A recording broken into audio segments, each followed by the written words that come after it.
जय श्री कृष्णा दोस्तों. आज आपण पहिल्या अध्यायाच्या 8, 9, 10 आणि 11 या 4 श्लोकांचा सविस्तरमध्ये अर्थ पाहणार आहोत. पहिला श्लोक नंबर 8.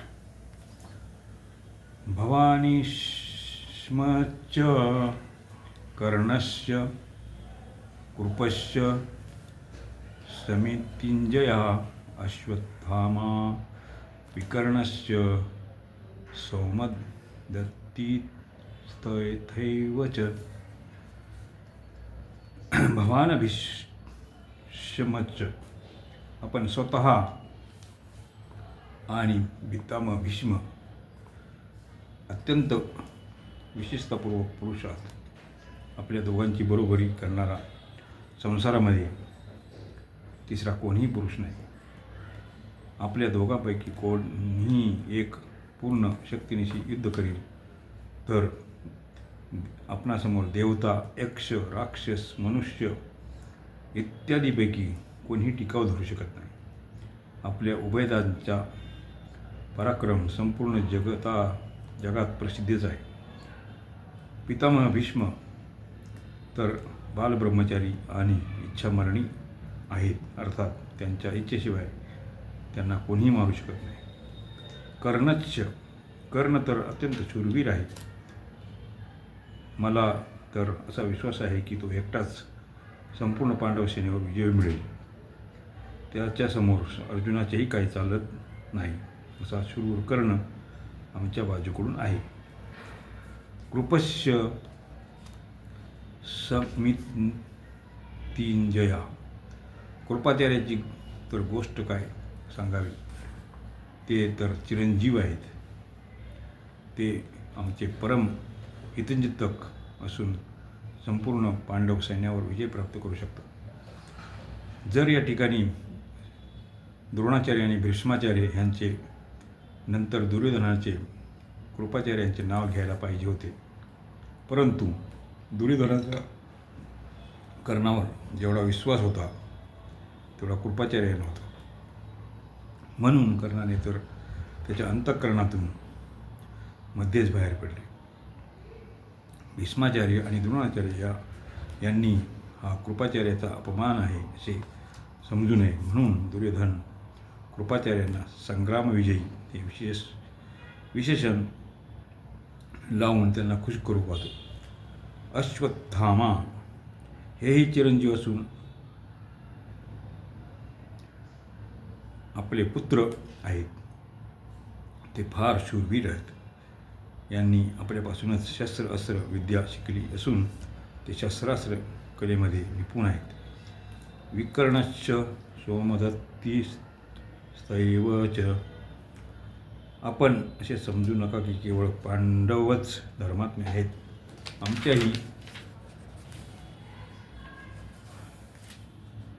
आमच्याही पक्षाकडील माझा बंधू विकर्ण महान आत्मा आणि शूरवीर, तसेच आमचे पंजोबा शांतनूचे बंधू वाल्लिकाचे नातू तसेच सोमदत्ताचे पुत्र भूरिश्रवाही फार धर्मात्मा आहेत. त्यांनी विपुल दक्षिणेचे मोठे मोठे यज्ञ केले आहेत. हे पराक्रमी आणि महारथी आहेत. या ठिकाणी शूरवीरांची नावे घेण्यामागे दुर्योधनाचा असा एक आशय दिसतो की हे आचार्य आमच्या सैन्यामध्ये स्वतः भीष्माचार्य, कर्ण, कृपाचार्य इत्यादी जसे महान पराक्रमी शूर आहेत तसे योद्धा पांडवांच्या सैन्यात दिसत नाही. आमच्या सैन्यामध्ये कृपाचार्य आणि अश्वत्थामा हे दोघे चिरंजीवी आहेत, परंतु पांडवांच्या सैन्यामध्ये असा एकही चिरंजीवी नाही. आमच्या सैन्यामध्ये धर्मात्म्यांचीही काही कमतरता नाही, म्हणून आपणाला भिण्याचे मुळीच कारण नाही. श्लोक नंबर 9. अन्येच बहवः शूरामदर्थे त्यक्तजीविताः नानाशस्त्रप्रहरणाः सर्वे युद्धविशारदाः.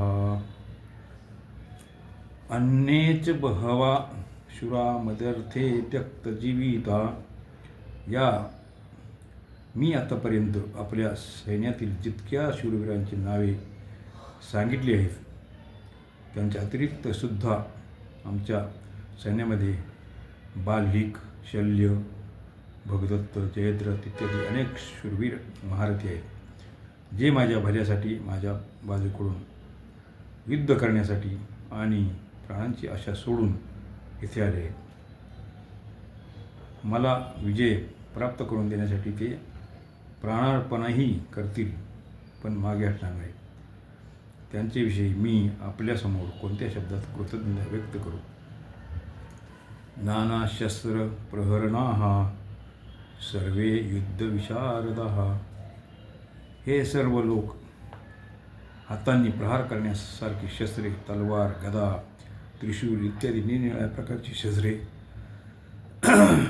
शस्त्रकलेमध्ये प्रवीण आहेत आणि हाताने फेकून प्रहार करण्यासारखी शस्त्रे, बाण, तोमर, शक्ती इत्यादी शस्त्रकलेमध्येही निपुण आहेत. युद्ध कसे करावे, कोणत्या प्रकारे करावे, कोणत्या युक्त्या योजाव्यात, सेनेला कशा प्रकारे उभे करावे वगैरे प्रकारच्या कलेमध्ये ते अत्यंत प्रवीण आहेत. अध्याय नंबर 10. अध्याय नाही, श्लोक 10. अपर्याप्तं तदस्माकं बलभीष्माभिरक्षितं पर्याप्तं द्विदमेतशः बलं भीमाभिरक्षितं.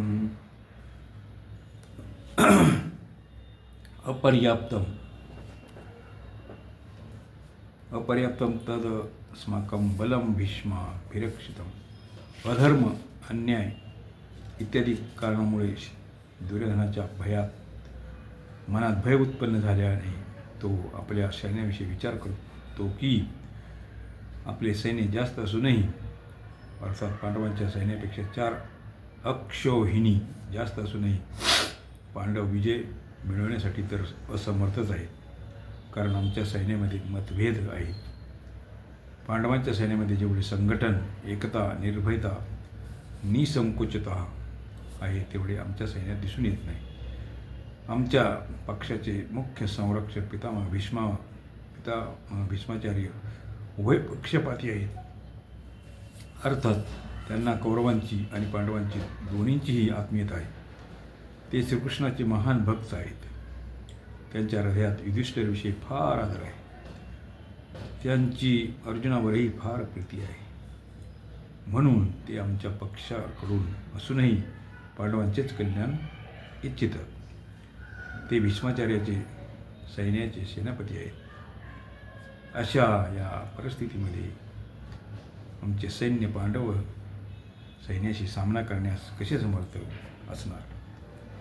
कदापि नाही. पर्याप्तं द्विदशमे ते स्वः बलभीमाभिरक्षितं.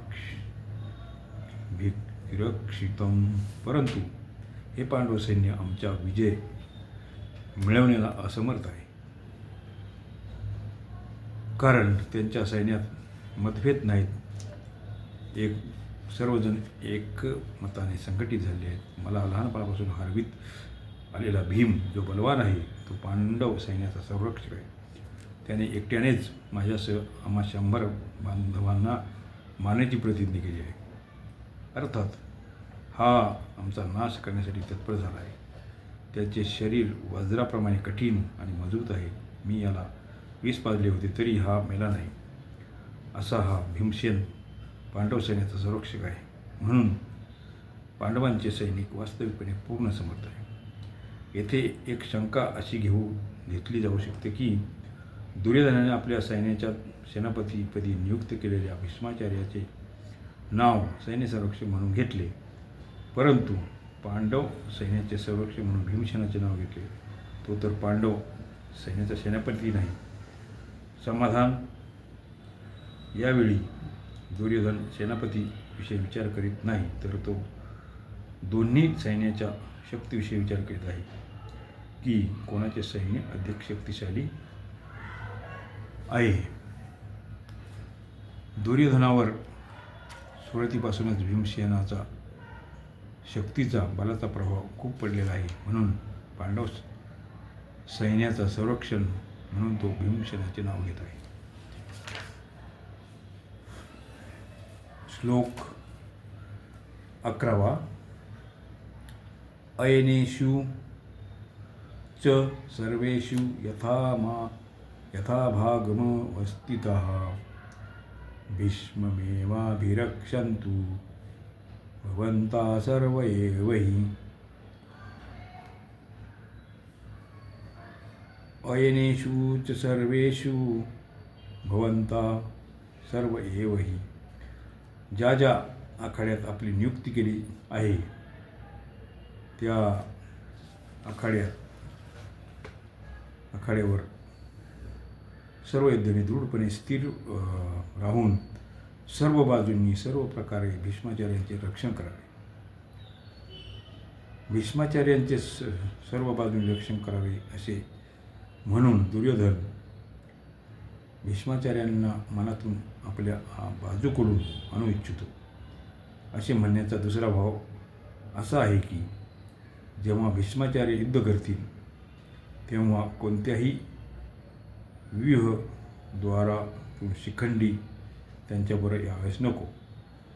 आपण सर्वांनी या गोष्टीकडे लक्ष द्यावे. जर शिखंडी त्यांच्यासमोर येईल तर भीष्माचार्य त्यांच्यावर शस्त्रास्त्र चालवणार नाही. कारण शिखंडी पूर्वजन्मातही स्त्री होता आणि या जन्मामध्ये अगोदर स्त्री होता, नंतर पुरुष झाला आहे. म्हणून त्याला भीष्माचार्य स्त्रीच समजतात आणि त्याला शिखंडीबरोबर युद्ध न करण्याची प्रयत्न केली आहे. हा शिखंडी श्रीशंकराच्या वराने भीष्माचार्यांना मारण्यासाठीच उत्पन्न झाला आहे. म्हणून जर शिखंडीपासून भीष्माचार्यांचे रक्षण झाले तर मग ते सर्वांना मारतील. त्यामुळे आमचा विजय निश्चित होईल. हाच दृष्टिकोन समोर ठेवून दुर्योधन सर्व महारथींना भीष्माचार्यांचे रक्षण करण्यासाठी सांगत आहे. ओम नमो श्रीकृष्णाय नमः. श्रीकृष्ण. ओम नमो श्रीकृष्ण.